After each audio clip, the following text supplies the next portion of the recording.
Hello, good morning to everybody. मैं ऐसा ही मुकेश सिंह फिर एक बार आपके साथ में आया हूं, एक बहुत बढ़िया रणनीति लेके और बहुत अच्छे मार्गदर्शन के साथ में। उससे पहले मैं अपने बारे में पर्सनल चंद बातें आपको बताता हूं, थोड़ा डिस्कस करता हूं आपके साथ में। 2006 का सब इंस्पेक्टर हूं। 2003 में मैंने फॉर्म डाल के शुरुआत की थी, और जब मैंने शुरुआत की तो मैंने देखा कई साल, वो 2003 का जो पीरियड था वो मेरी लास्ट पीरियड था कि उसके बाद में मैं ओवर एज हो रहा था। और जब मैंने फॉर्म डाल के, जब मैंने डिस्कस किया अपने, जिनको मैं ईश्वर भी मानता हूं, अपने मामा जी मिस्टर राज बहादुर सिंह यादव, उस टाइम में स्टेट लॉ ऑफिसर हुआ करते थे, तो उन्होंने बोला कि मुकेश देखो क्या कमी है आप में कि आप दरोगा की भर्ती में बार बार देखते हो और फेल हो जाते हो। कुछ ना कुछ तो कमी, रणनीति में कमी रही होगी, कुछ ना कुछ तो आपके उसमें कमी रहा होगा, मेहनत बहुत करता है, क्या क्या कारण है। तो उन्होंने एक दरोगा जी से मुझे मिलवाया, इंस्पेक्टर साहब से मुझे मिलवाया, और पहले दिन उन्होंने मेरे को ले जाके ग्राउंड में पहले दिन फिजिकल करवाया मेरा। और फिजिकल करवाने में उन्होंने ये देखा कि कमी कहां आ रही है। तो जब मैं 5 किलोमीटर लगभग दौड़ चुका था, जब मैं थक के आया, तो उन्होंने मुझे बैठाल के समझाया, मुकेश सिंह अगर आप इस तरह से अपनी स्पीड बढ़ाते तो इतने के बाद में आप स्पीड को मेंटेन करते तो आप जो है फर्स्ट कैटेगरी में 3 स्लॉट दिए जाते हैं, फर्स्ट कैटेगरी में आके आपको पूरे नंबर मिलते दौड़ में, तो आप कभी फेल नहीं होते। मुझे समझ में आया। उन्होंने मेरा मेडिकल कराया, मेरा बीपी हाई था, मैंने बीपी की दवाई लेने शुरू की, और मैं बताऊं जब तक मैं उस प्रक्रिया में आया तब तक मैं बिल्कुल फिट हो चुका था।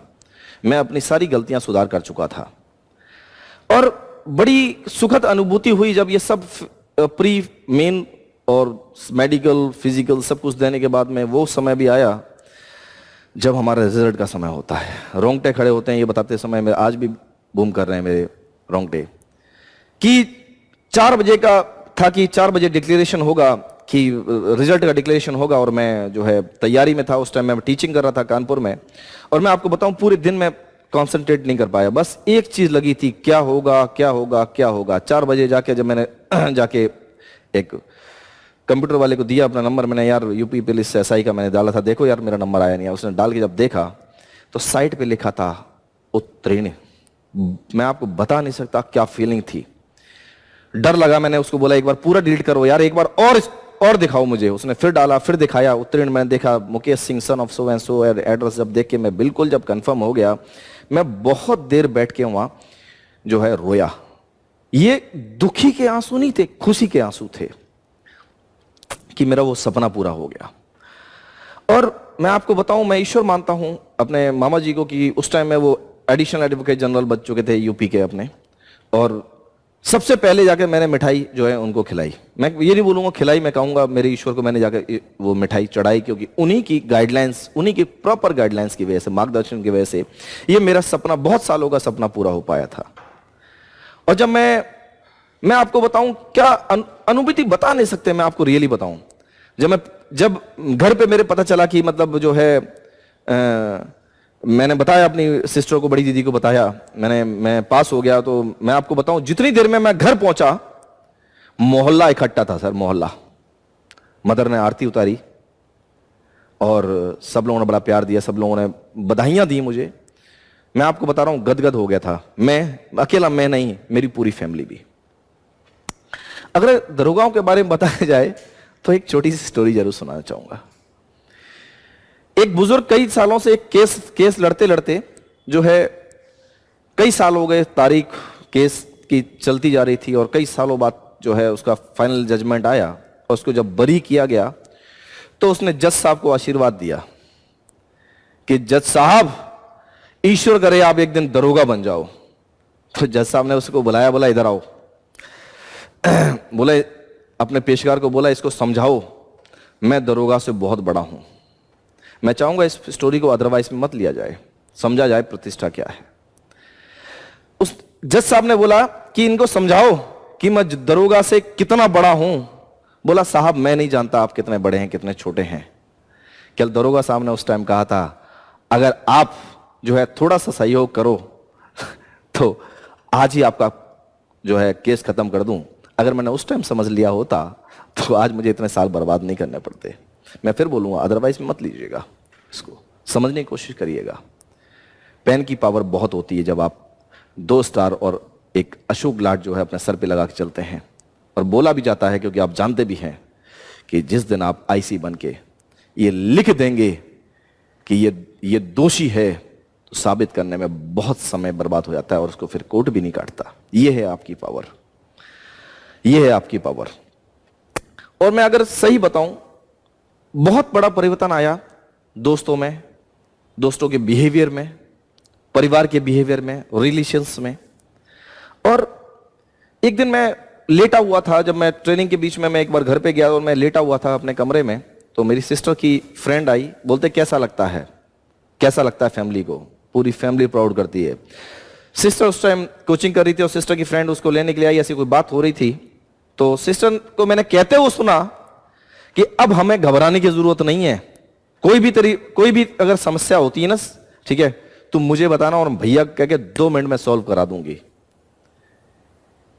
फैमिली को एक बहुत बड़ा प्रोटेक्शन समझ में आता है कि बहुत बड़ा प्रोटेक्शन फ्रेंडों को उनके सर्कल्स में, अपनी फैमिली में, फैमिली के सर्कल्स में बहुत बड़ा प्रोटेक्शन समझ में आता है। रिलेशंस बिल्कुल बदल जाते हैं, मैं आपको बताऊं, क्योंकि ये एक ऐसा ओहदा है, रिलेशंस बिल्कुल बदल जाते हैं। और एक बार मैं लखनऊ से कानपुर की यात्रा कर रहा था और मैंने देखा एसी वेटिंग रूम में मामा जी बैठे थे, मैंने प्रणाम किया उन्होंने, और सर्दी के दिन थे, मैंने जैकेट डाल रखी थी ऊपर, और बड़ा अच्छा लगा। उन्होंने मुझसे बोला कि यार अपनी जैकेट हटाओ, जरा तुम्हारे स्टार्स देखना चाहूंगा। और मैं आपको बताऊं, जिस टाइम उन्होंने बोला था स्टार देखना चाहूंगा, उस टाइम में उनकी सिक्योरिटी में कई दरोगास काम कर रहे थे कि आपकी वर्दी पे स्टार देख के आपका फैमिली कैसे प्राउड करती है, समझने की बात वो है। और ओकेशंस मैं आपको बताऊं, पहले आप कहां थे, कहां नहीं थे, क्या करते थे, क्या नहीं करते थे, उसका कोई मतलब नहीं है। मगर आज जिस दिन मैं अपनी फैमिली के साथ में होता हूं, वही होली होती है, वही दिवाली होती है। और अगर होली दिवाली पे भी हम लोग अगर उनके साथ में नहीं रह पाते हैं, तो उनके लिए वो भी त्योहार फीका रहता है। मीन्स आपकी प्रेजेंस ही आपकी फैमिली में त्योहार लेके आती है, खुशियां लेके आती है। ये बात अलग है कि ये वर्दी डालने के बाद में हम लोग के लिए ना कोई त्योहार होता है, ना कोई संडे होता है, ना कोई मंडे होता है, कोई रिलेशंस नहीं होते हमारे पास में, कोई ओकेशंस नहीं होते, बात अलग है एक। मगर जिस दिन आप अपनी फैमिली के साथ में होते हैं, उसी दिन जो है आपके ओकेशंस, जो भी ओकेशन है, जो भी सेलिब्रेशन है, वो उसी दिन होते हैं। सितंबर 2006 मुझे खूब याद है, सितंबर 2006 में जो है ट्रेनिंग सेंटर में जब गए और रोल कॉल हुई और बताया गया रात में हमें कि कल आपकी वर्दी की किट मिलेगी आपको। मैं आपको रियली बताऊं, मेरे फादर 1996 में मेरे फादर एक्सपायर हो गए थे। 10 साल बाद हमारी फैमिली में फिर वर्दी आने वाली थी। मेरे को नींद नहीं आई रात में, उस रात मुझे नींद नहीं आई। और जब वर्दी डिस्ट्रीब्यूशन का टाइम आया, तो मैं आपको सही बताऊं कि मैं पूरा तैयार होकर, उस दिन मैंने खाना भी नहीं खाया, मैं सबसे पहले जाकर लाइन में लगा, क्योंकि मेरा एक्साइटमेंट इतना था वर्दी के लिए। और मैं पहले भी आपको बता चुका हूं, विप्रो का सॉफ्टवेयर इंजीनियर था, मैं दिल्ली में काम करता था, विप्रो आईटी की बहुत बड़ी कंपनी थी, फिर भी वर्दी का इतना बड़ा क्रेज था। उससे कई गुना कम पैसे इधर पे आके मिलने वाले थे। बात पैसे की नहीं थी, बात थी ड्रीम की, बात थी वर्दी की। मैं सबसे पहला कैंडिडेट था जो वहां पे जाकर वर्दी के हमने लाइन लगाया। कई लोगों ने मुझे बोला मुकेश चलो खाना खाते हैं। मैंने सर आप खाओ, मेरे को भूख नहीं है आज, क्योंकि आज सपना पूरा होने वाला था, वर्दी की किट मिलने वाली थी। जब वो डिस्प्ले हुई आकर उन्होंने बोला ये वर्दी में ये सामान मिलेंगे, तो मैं सिर्फ 2 चीजें देख रहा था, एक 4 स्टार वहां रखे हुए थे और एक अशोक की लाट। मुझे और कुछ नजर नहीं आ रहा था, क्योंकि यही मेरा सपना था। और अगर मैं सही रणनीति और सही गाइडलाइन में काम नहीं करता, तो शायद आज मैं दूसरों के देख के प्राउड कर पाता, दोस्तों की देख के प्राउड हो रहा था, मेरे पास कभी ना होती। पहले दिन जब वर्दी लेके और पहनी, तो ऐसा लगा कि I am out of world, मैं संसार से ऊपर चला गया था, ये मान लीजिए। और अगर बात करें कि जब छुट्टी हुई, एक बार बीच में ट्रेनिंग सेंटर में छुट्टी हुई और मेरा आना तय हुआ, तो मदर ने मेरी पूजा रखवाई थी। और पहले जब मेरी मदर को ये सौभाग्य मिला था, जब आरती उतारी, तब मैं वर्दी में नहीं था, मगर मैं जब दूसरी बार गया तो एक पूजा रखवाई थी। आपके लिए भी ऑर्गेनाइज जरूर करती है माताएं। तो उन्होंने थाली मेरी बड़ी दीदी को देके मेरे से लिपट के बहुत रोई, क्योंकि 10 साल बाद सेम वर्दी, मेरे फादर भी सूबेदार थे 2 स्टार आर्मी में, तो वो सुखद अनुभूति में बता नहीं सकता। मैं उसको आपको एक्सप्लेन नहीं कर सकता। अगर देखा जाए, जब आप वर्दी पहन लेते हैं, सोसाइटी में एक अलग क्रेज होता है आपका, आप अलग हटके होते हैं। कितने भी सिविल ड्रेस में हो, आप एक वर्दी वाले पहुंच जाते हैं तो सबकी निगाहें आपके ऊपर लग जाती हैं। यह है वर्दी का क्रेज। फ्रेंड्स बड़े प्राउड से बोलते हैं, कितने भी ऊंची पदवी पे हो, फ्रेंड बड़े प्राउड से बोलते हैं कि वहां का दरोगा मेरा दोस्त है। और मैं आपको बताऊं, ये सम्मान की बात होती है आपके लिए। अगर मैं व्यक्तिगत जीवन में बताऊं कि मेरा क्या महत्व है, हमारी वर्दी का क्या महत्व है, सॉरी, हमारा क्या महत्व है, जितने भी लोग स्पेशल बनते हैं हमारा साथ चाहते जरूर हैं दोस्तों। क्यों? क्योंकि कोई भी सेलिब्रिटी होगा, कोई भी वीआईपी होगा, कोई भी वीवीआईपी होगा, और कोई भी व्यक्ति जो सेलिब्रिटी बनने के दौड़ में जाएगा, वो हमें जरूर साथ में रखेगा। जितने ज्यादा हम उसके साथ में होंगे, उतना ही बड़ा वो अपने आप को सेलिब्रिटी फील करता है। क्या मानते नहीं मानते हैं आप लोग? और अगर देखा जाए तो हम वो लोग हैं कि जब भी कोई घटना घटती, आप देख लीजिएगा, कभी भी कोई घटना घटी तो लोग घटना से दूर भागते हैं। अगर किसी व्यक्ति को अगर आप देखेंगे घटना की तरफ मुंह करके भाग रहा है, तो वर्दी होगी, वो वर्दी उधर पे जाके जो है, जो भी गलत हुआ होता है उसको जाके मेंटेन करती है।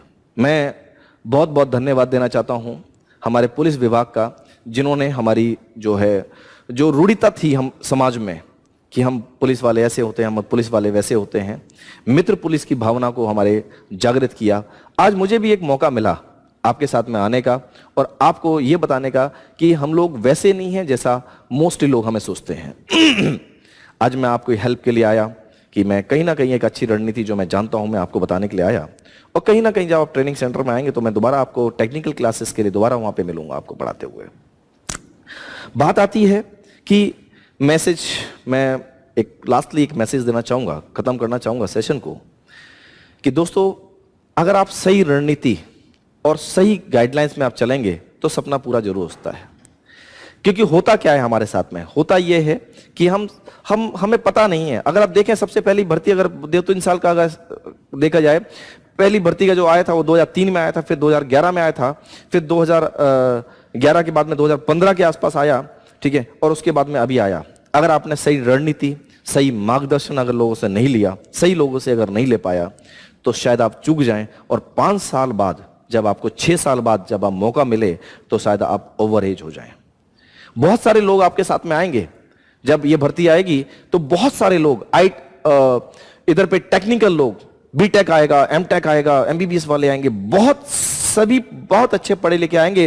कुछ लोग जो सिविल सर्विसेज की तैयारी कर रहे होंगे, वो लोग भी आपकी कंपटीशन में बैठेंगे। मगर मैं फिर बताऊंगा आपको कि अगर आपने सही रणनीति और गाइडलाइन और सही गुरु का मार्गदर्शन ले लिया, तो मैं आपसे वादा करता हूं आप असफल नहीं होंगे। और मैं इसी शुभकामनाओं के साथ में कि आप सभी लोग जो है बहुत जल्दी वर्दी धारण करें और जो आएं, और कहीं ना कहीं जो है मैं भी आपको आकर मिलूं। जय हिंद, जय Bharat. Thank you very much.